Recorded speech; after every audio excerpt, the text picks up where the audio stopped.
Hello students, Renaissance ક્લાસીસની YouTube ચેનલમાં આપ સર્વેનું ફરી એકવાર સ્વાગત છે.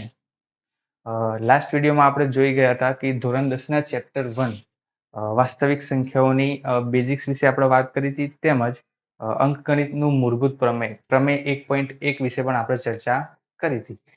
એ બધા નિયમો, બેઝિક્સ અને પ્રમેયનો ઉપયોગ કરીને આજે આપણે સ્વાધ્યાય 1.1 એક્સરસાઇઝ 1.1ના દાખલા ગણવાનો પ્રયાસ કરીશું. બરાબર. ક્વેશ્ચન નંબર 1 આપેલો છે કે નીચેની દરેક સંખ્યાને તેના અવિભાજ્ય અવયવોના ગુણાકાર તરીકે દર્શાવો. તો અગાઉ પણ આપણે આવા દાખલા ગણી ચૂક્યા છીએ અને રિવિઝન માટે તમને ફરીથી આ એક ક્વેશ્ચન આપેલો છે. તો જે રીતે આપણે અવિભાજ્ય અવયવીકરણ કરતા હતા એ જ રીતે અહીંયા આપણે દાખલા સોલ્વ કરવાના છે. વિભાજ્યતાની ચાવીઓનો ઉપયોગ કરવો પડશે આ દાખલાઓ ગણવા માટે. તો જેને વિભાજ્યતાની ચાવીઓ વિશે ખબર ના હોય એ અગાઉ આપણી ચેનલમાં જઈને વિભાજ્યતાની ચાવીઓ વિશેનો એક અલગ વિડીયો બનાવેલો છે આપણે, તો એ જોઈ લેવો, જેમાં આપણે ઊંડાણપૂર્વક બધી ચાવીઓ સમજાવેલી છે. શરૂ કરીએ દાખલા નંબર 1 થી. 140ના અવિભાજ્ય અવયવોના ગુણાકાર તરીકે એને દર્શાવવાનો છે. સૌથી પહેલા આપણે એનું અવિભાજ્ય અવયવીકરણ કરીશું.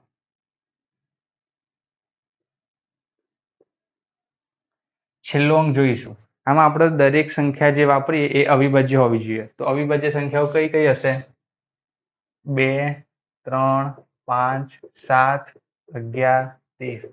આ મુજબની બધી અવિભાજ્ય સંખ્યાઓ. આના સિવાયની કોઈ સંખ્યા અહીંયા આપણે વાપરવાની નથી. પહેલી સંખ્યા છે 2 ને ટ્રાય કરીશું કે 2 વડે ભગાશે કે નહીં. તો 2 ની ચાવી છેલ્લો અંક 0, તો આ સંખ્યાને 2 વડે ભગાશે. બરાબર. છેલ્લો અંક 0, તો આને પણ 2 વડે આપણે ભાગી શકીશું. હવે જવાબ આપણને 35 મળ્યો.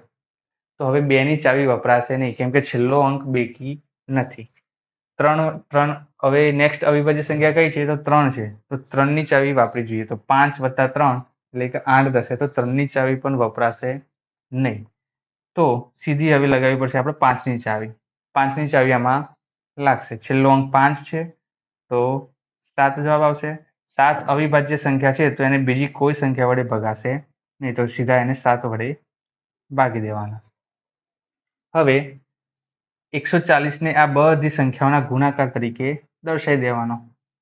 140 બરાબર 2. કેટલી વાર છે? તો 2. તો 2 ની આપણે 2 ઘાત દર્શાવી દેવાની. 5 અને 7. તો આ દર્શાવી દીધું આપણે 140ને અવિભાજ્ય સંખ્યાઓના ગુણાકાર તરીકે. હવે આપણે ટ્રાય કરીશું 156ને. છેલ્લો અંક બેકી, તો 2 વડે ભાગવાનો પ્રયાસ કરીશું. જવાબ આવશે 78. છેલ્લો અંક ફરીથી બેકી, તો હજુ આપણે એને 2 વડે ભાગી શકાશે. હવે અહીંયા 39 છે અને આપણે બધા જાણીએ છીએ કે 39 એક જ ઘડિયામાં આવતો હોય છે, કે 13ના ઘડિયામાં. પણ 13 તરી 39, આને પહેલા આપણે 3 વડે ભાગીશું, તો આપણને 13 જવાબ મળશે. તેમજ 13 વડે 1. અહીંયા આપણો દાખલો પૂરો થાય છે. 156ને ગુણાકાર તરીકે દર્શાવી દેવાનો. તો 2 ની 2 ઘાત ગુણ્યા 3 ગુણ્યા 13.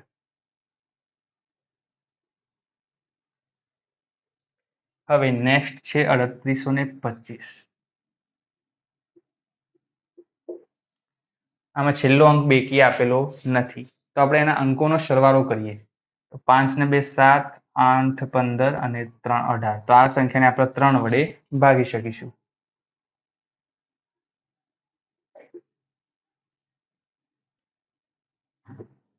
$1275. ફરીથી એક વખત સરવાળો કરીશું, તો હજુ પણ આને 3 વડે આપણે ભાગી શકીશું.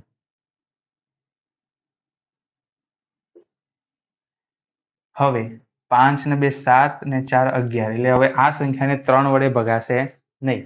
તો એના પછી આવતી સંખ્યા એટલે કે 5, અને છેલ્લો અંક 5 પણ છે, એટલે કે આને ભગાશે 5 વડે.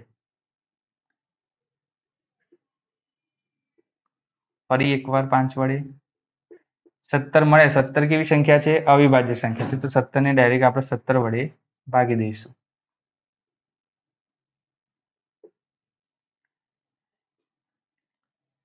ત્રણની 2 ઘાત 5ની 2 ઘાત ગુણ્યા 17. હવે લાસ્ટ દાખલો છે 5000 ને 5. આમાં ધ્યાન આપશો તો ના 2 ની ચાવી લાગશે કે ના 3 ની ચાવી લાગશે. આમાં આપણે સીધી 5 ની ચાવી એટલે કે 5 વડે આનો ભાગાકાર કરીશું તો જવાબ મળશે આપણને 1001. 1001 એ અવિભાજ્ય સંખ્યા છે તો એને ડાયરેક્ટ આપણે 1001 વડે જ ભાગી દેવાની. ઓકે, તો 5005 બરાબર 5 ગુણ્યા 1001.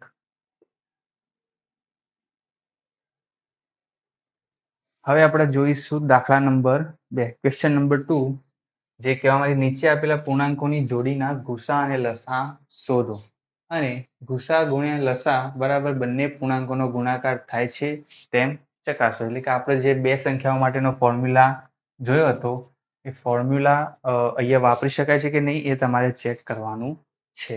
બરાબર, તો એના પહેલા સૌથી પહેલા આપણે ગુસા અને લસા શોધવો પડશે. તો અવયવીકરણની રીતથી જ આપણે ગુસા અને લસા શોધીશું. સૌથી પહેલા આપણે 510 ના અવયવો શોધીશું. 2 ભગાશે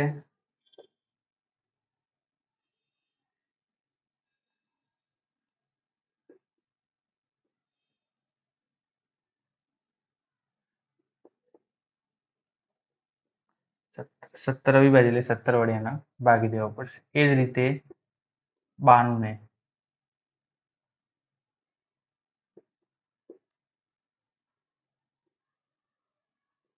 23 પણ અવિભાજ્ય છે તો એને ડાયરેક્ટ 23 વડે ભાગી દેવા.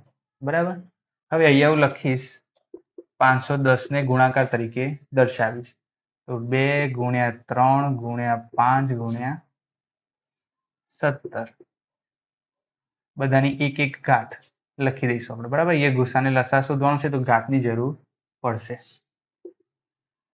2 ની 2 ઘાત ગુણ્યા 23 ની 1 ઘાત. હવે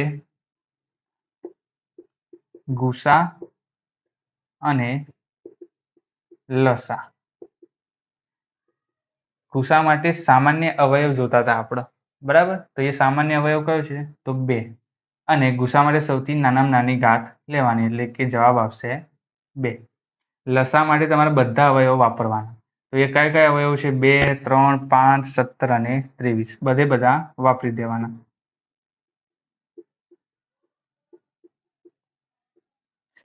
તેમજ દરેકની સૌથી મોટામાં મોટી ઘાત વાપરવાની. 2 ની સૌથી મોટી ઘાત 2 છે, બાકી બધાની એક એક છે. તો અહીંયા આપણા દરેક સંખ્યાનો ગુણાકાર કરવો પડશે.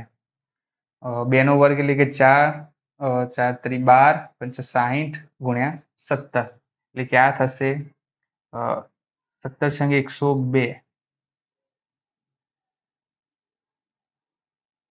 બરાબર, તો 1020 ગુણ્યા થશે 23. હવે આ ગુણાકાર આપણે કરી દઈએ રફમાં.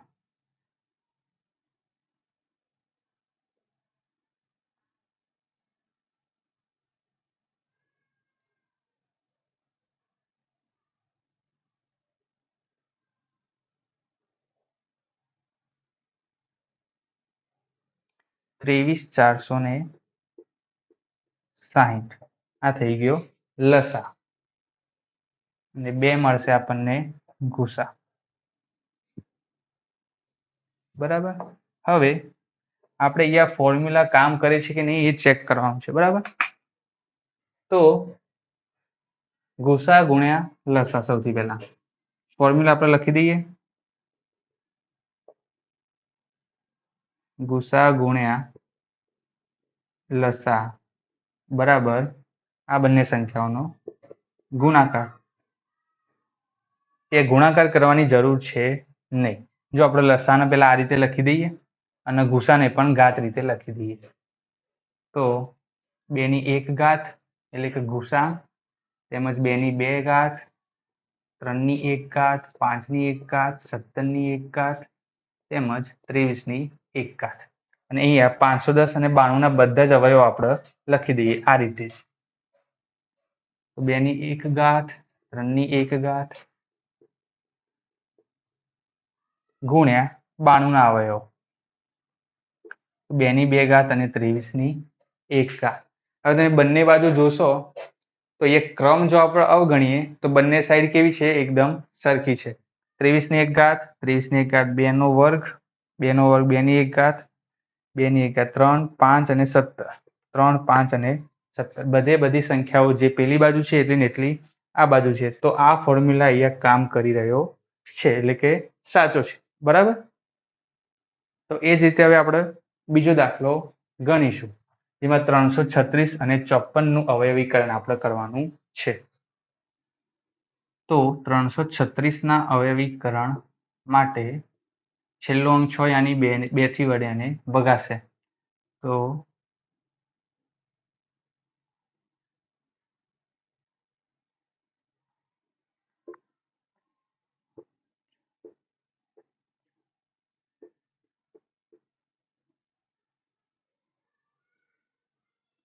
હવે આને 3 વડે ભાગવું પડશે આપણે. એ જ રીતે 54 નો અવયવીકરણ.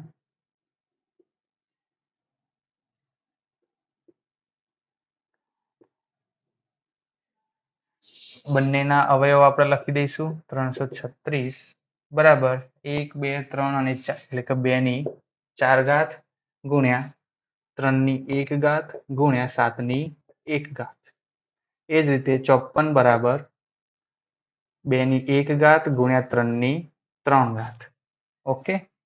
હવે ગુસા અને લસા. ગુસા માટે કોમન અવયવ લખી દેવાનો. તો 2 પણ છે કોમન અને 3 પણ છે, તથા સૌથી નાની ઘાત આપણે લખવાની બંને. જવાબ થશે 6. 2 ની 1 ઘાત, 3 ની 1 ઘાત, 2 ગુણ્યા 3 6. લસા માટે બધા અવયવ આપણે લખી દેવાના. તો 2 છે, 3 છે અને 7 છે. તેમજ સૌથી મોટી ઘાત આપણે લખવાની. 2 ની 4 ઘાત, 3 ની 3 ઘાત અને 7 ની 1 ઘાત. હવે 2 ની 4 ઘાત એટલે કે થશે 16. 3 ની 3 ઘાત એટલે 27 ગુણ્યા 7. ત્રણેયનો ગુણાકાર હવે આપણે અહીંયા કરવો પડશે. 16 સીધા આપણે 112 ગુણ્યા 27 કરી દઈએ.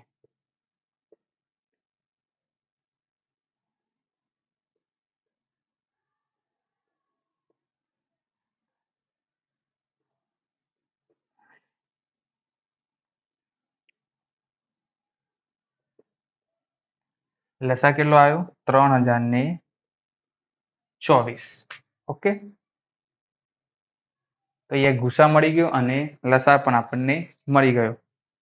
હવે આને આપણે આપણા ફોર્મ્યુલામાં મૂકવાનો પ્રયાસ કરીએ કિંમતોને. તો ફોર્મ્યુલા થશે કે બે સંખ્યાઓનો ગુણાકાર બરાબર થવો જોઈએ ગુસા અને લસાનો ગુણાકાર. સેમ આ જ રીતે આપણે ચેક કરીશું. 336 ના બધા અવયવ લખી દઈએ. તો 2 ની 4 ઘાત, 3 ની 1 ઘાત ગુણ્યા 7 ની 1 ઘાત.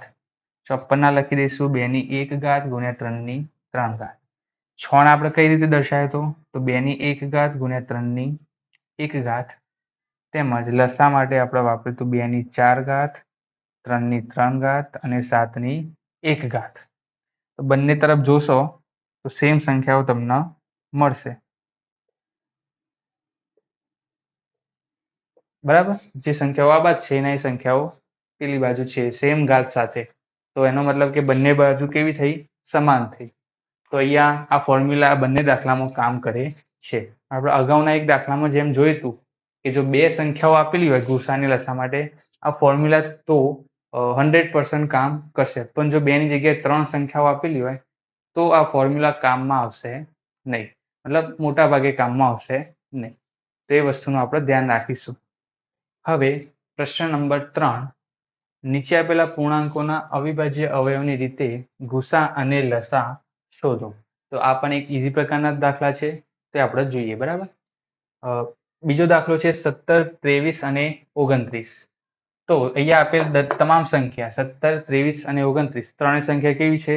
અવિભાજ્ય છે. તો એક નિયમ હતો પેલા શરૂઆતમાં કે અવિભાજ્ય સંખ્યાઓનો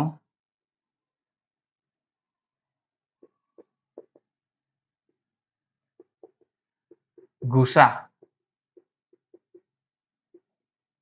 1 થશે, બરાબર. તેમજ તેમનો લસા સંખ્યાઓના ગુણાકાર જેટલો થશે. તો લસા બરાબર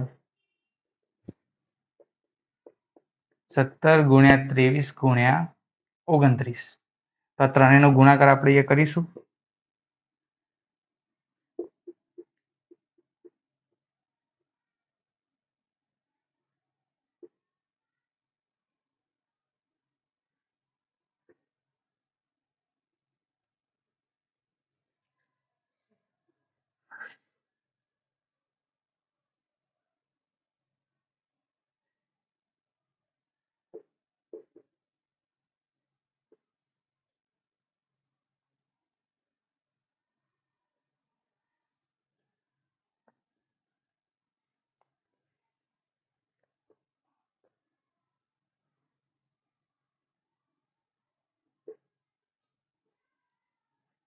તો અહીંયા આપણને લસા મળશે 11,339 તેમજ ગુસા મળશે. હવે આપણે જોઈશું પ્રશ્ન નંબર 2 8, 9 અને 25 નો અવિભાજ્ય અવયવ રીતે ગુસા અને લસા. સૌથી પહેલા આપણે 8 ના અવિભાજ્ય અવયવ, તો એ થશે 2 નો ઘન. એ જ રીતે 9 પણ થશે 3 નો વર્ગ અને 25 પણ થશે 5 નો વર્ગ, બરાબર. તો આ દરેક સંખ્યાને આપણે તેના ગુણાકાર, અવિભાજ્ય સંખ્યાઓના ગુણાકાર તરીકે લખી દઈએ. 8 બરાબર 2 નો ઘન, 9 બરાબર 3 નો વર્ગ અને 25 બરાબર 5 નો વર્ગ. ઓકે. તો હવે આનો ગુસા એટલે કે આ ત્રણેયમાં જે સામાન્ય અવયવ હોય એ થશે આપણો ગુસા. એ જોઈએ તો આપણને ખબર પડે છે કે અહીંયા કોઈ બી અવયવ સામાન્ય નથી. 8 માં બધા જ 2 ભરેલા છે, 9 માં બધા જ 3 છે અને 25 માં બધા 5 છે. સામાન્ય કોઈ અવયવ છે નહીં. તો અહીંયા પણ ગુસા આપણે કેટલો મળશે? 1. તેમજ લસા જે થશે આ ત્રણેય અવયવોનો ગુણાકાર, 2 ની 3 ઘાત ગુણ્યા 3 નો વર્ગ ગુણ્યા 5 નો વર્ગ, એટલે કે ત્રણેય સંખ્યાઓનો અહીંયા થશે ગુણાકાર, બરાબર. તો જવાબ આવશે 1800.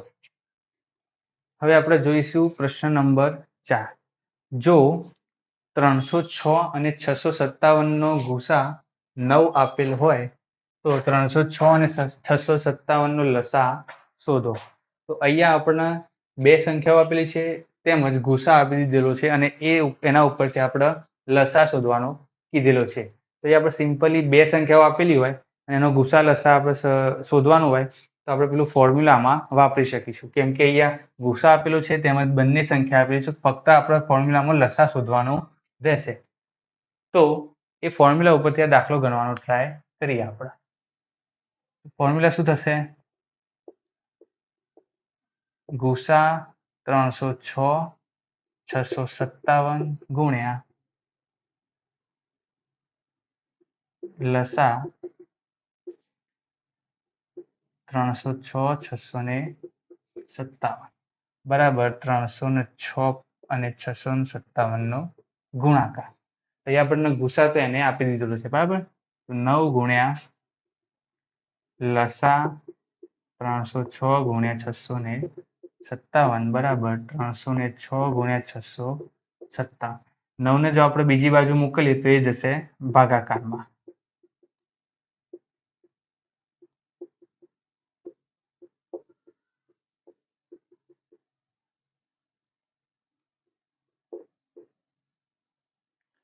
હવે એ છેદ ઉડાડવા પડશે આપણે, બરાબર. તો 9 વડે આ બંનેમાંથી કોઈ એકને આપણે ભાગવા પડશે. બંને સંખ્યાને ચાવી લગાવીને જોશો તો બંને સંખ્યા 9 વડે વિભાજ્ય જ છે. તો તમે કોઈ બી સંખ્યાને ઉડાડી શકો 9 વડે.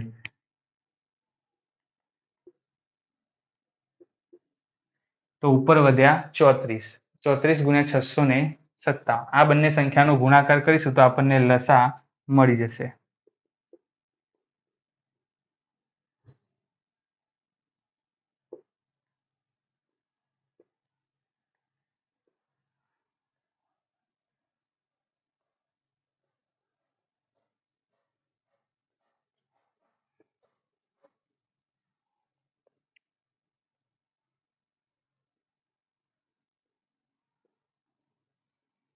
તો લસા આપણને મળ્યો 22,338. ઓકે, આ થઈ ગયો આપણો જવાબ. Question number 5. કોઈ પ્રાકૃતિક સંખ્યા n માટે 6 ની n ઘાતનો અંતિમ અંક શૂન્ય થાય કે નહીં તે ચકાસો. આ મુજબનો સેમ દાખલો આપણા ઉદાહરણમાં એક જોઈ ગયા છીએ. તો અગાઉના વિડીયોમાં પણ તમે જોઈ શકો છો અને એ જ રીતે આ પણ દાખલો આપણે ગણીશું. તો અહીંયા કીધેલું છે કે પ્રાકૃતિક સંખ્યા n એટલે કે 1 2 3 4 સિવાય મતલબ એ રીતે આગળ વધતી તમામ સંખ્યા તમે n તરીકે લઈ શકો. તો 6 ની n ઘાતનો અંતિમ અંક શૂન્ય થાય કે નહીં તે ચકાસો. તો અગાઉના વિડીયોમાં જેમ આપણે વાત કરી હતી કે એવી તમામ સંખ્યા કે જેનો છેલ્લો અંક શૂન્ય હોય, એકમના સ્થાને શૂન્ય હોય, એ દરેક સંખ્યા 5 વડે હંમેશા વિભાજ્ય હશે. એટલે કે દરેક સંખ્યાને 5 વડે તમે ભાગી શકશો. જો એ દરેક સંખ્યા 5 વડે ભગાતી હોય તો 5 એ દરેક સંખ્યાનો શું થશે? અવયવ થશે. બરાબર. તો અહીંયા આપણે જે બી સંખ્યા લખીએ એના દરેક અવિભાજ્ય અવયવીકરણમાં તમને 5 તો મળવો જોઈએ. બરાબર. તેમજ આપણે અગાઉ પણ કહ્યું કે 5 અને 2 નો ગુણાકાર હંમેશા તમારા સંખ્યામાં શૂન્યનો ઉમેરો કરશે. તો 5 તો હોવો આવશ્યક છે. બરાબર. તો એ આપણે ચેક કરીશું કે આપણને જે સંખ્યા આપવામાં આવેલી છે એમાં ક્યાંય 5 આપેલો છે કે નહીં. તો 5 મળતો નહીં હોય તો અંતિમ અંક શૂન્ય થશે નહીં. બરાબર.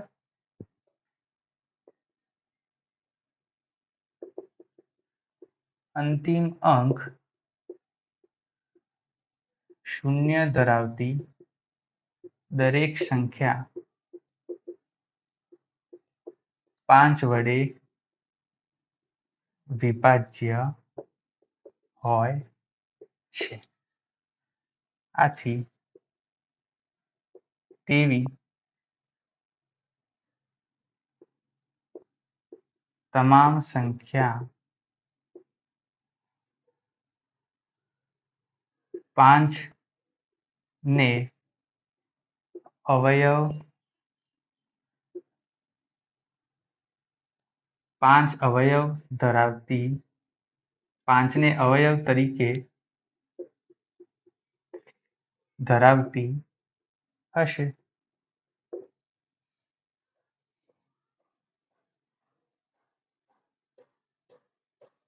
તો અહીંયા આપણે ચેક કરીશું કે 6 ની n ઘાત તેમજ 6 ની n ઘાત ને જો આપણે ગુણાકાર તરીકે દર્શાવો અવિભાજ્ય સંખ્યાઓના તો હું આ રીતે દર્શાવી શકું કે 2 તરી 6, પછી 2 અને 3 નો ગુણાકારથી મને 6 મળશે અને કૌંસની બહાર દર્શાવીશું આપણે n ઘાત વડે. તો 2 ની n ઘાત ગુણ્યા 3 ની n ઘાત. તો અહીંયા બધા જ આપણને 2 મળશે તેમજ બધા જ અહીંયા 3 મળશે. બરાબર. અહીંયા ક્યાંય 5 આપણને ગુણાકારમાં મળતા નથી. તો આ જે સંખ્યા મળશે આપણને એ 5 વડે વિભાજ્ય થશે નહીં. અહીં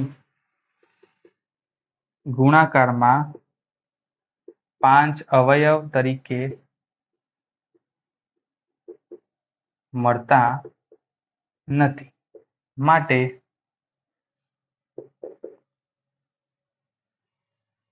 6n એ 5 વડે 6 ની n ઘાત એ અંતિમ અંક શૂન્ય ધરાવશે નહીં. પ્રશ્ન નંબર 6. સમજાવો કે 7 ગુણ્યા 11 ગુણ્યા 13 વત્તા 13 અને 7 ગુણ્યા 6 ગુણ્યા 5 ગુણ્યા 4 ગુણ્યા 3 ગુણ્યા 2 ગુણ્યા 1 વત્તા 5 એ શા માટે વિભાજ્ય સંખ્યાઓ છે? બરાબર. તો અહીંયા આપણે સાબિત કરવાનું છે કે અહીંયા આપેલા આ બંને સંખ્યાઓ એ વિભાજ્ય સંખ્યાઓ છે. તો સૌથી પહેલા આપણે જોઈએ કે વિભાજ્ય સંખ્યાઓ આપણે કઈ રીતે કહેતા હોઈએ છીએ, બરાબર. તો એક અગાઉ આપણે એક એક્ઝામ્પલ લીધું હતું 210 નું, બરાબર. 210 ના જો અવિભાજ્ય અવયવીકરણ કરીએ આપણને તો આ રીતે સંખ્યાઓ આપણને મળશે, બરાબર. હવે આ દરેક સંખ્યાને આપણે ગુણાકારમાં દર્શાવીએ છીએ. ઓકે, તો ગુણાકારમાં દર્શાવેલ તમામ સંખ્યા એ 210 નો શું કહેવાય? અવયવ કહેવાશે.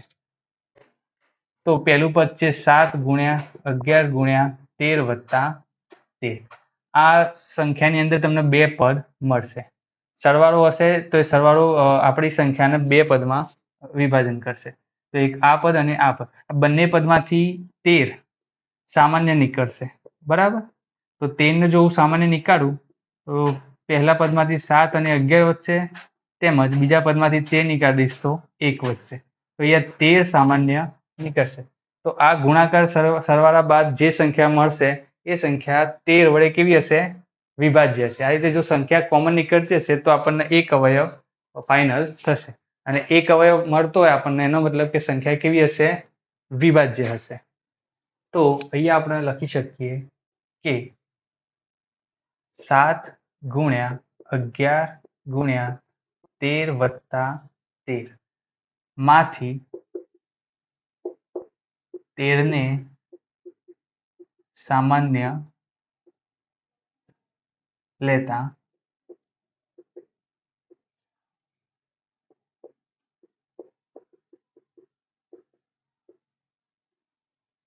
આ રીતેનું પદ આપણને મળશે, બરાબર. તો 13 તેમજ અહીંયા જો ગુણાકારને સરવાળો આપણે કરીએ તો અહીંયા મળશે આપણને 78. એટલે કે 13 એક અવયવ આપણને મળશે. કોનો? તો આ સંખ્યાનો. આખા ગુણાકાર તેમજ સરવાળા બાદ જે સંખ્યા મળશે એ સંખ્યાના એક અવયવ તો આપણને ફાઇનલ કરી દીધો કે 13 આપણને મળશે. અને બાકી વધ્યો છે 78. તો 78 ના પણ તમે અવિભાજ્ય અવયવીકરણ કરશો તો તમને ઘણા અવયવો મળશે. એનો મતલબ કે આ સંખ્યા કેવી થશે? વિભાજ્ય. માટે 13 અને 78 અવયવ તરીકે મળે છે. માટે સંખ્યા વિભાજ્ય થશે. આ જ રીતે તમે પેલો દાખલો પણ ગણી શકો કે 7 ગુણ્યા 6 ગુણ્યા 5 ગુણ્યા 4 ગુણ્યા 3 ગુણ્યા 2 ગુણ્યા 1 વત્તા 5 માંથી 5 ને સામાન્ય લેતા